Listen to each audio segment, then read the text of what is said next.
യേശുവിൻ്റെ ഏറ്റവും പ്രിയമുള്ള കുഞ്ഞെ, ജോബ് 8:6 നീതിനിഷ്ഠനാണെങ്കിൽ നിശ്ചയമായും ദൈവം നിനക്ക് വേണ്ടി ഉയർത്തെഴുന്നേൽക്കും. നിനക്ക് അവകാശപ്പെട്ട ഭവനം അവിടെ നിനക്ക് സമ്മാനിക്കും. നീതിനിഷ്ഠനാണെങ്കിൽ പൊന്നുകുഞ്ഞെ നിനക്കൊരു സത്യമുണ്ടെങ്കിൽ, മറയില്ലാത്ത കറയില്ലാത്ത ഒരു ആത്മസ്നേഹത്തിന്റെ സത്യമുണ്ടെങ്കിൽ, ദൈവം നിനക്ക് വേണ്ടി ഉയർത്തെഴുന്നേൽക്കും, ചാടി എഴുന്നേൽക്കും.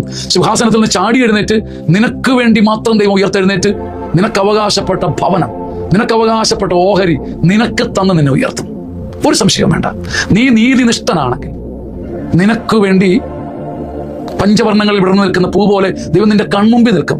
കാണാമറിയത്തല്ല, കൺമുമ്പിൽ തൊട്ടരികിൽ കയ്യെത്തി നിന്നെ വിളിക്കും. നിനക്ക് വേണ്ടി ഉയർത്തെഴുന്നേൽക്കും. ഒരാൾക്ക് വേണ്ടി മാത്രം സിനിമ നടത്തുന്ന പോലെ ഒരാൾക്ക് വേണ്ടി ഉയർത്തെഴുന്നേൽക്കും.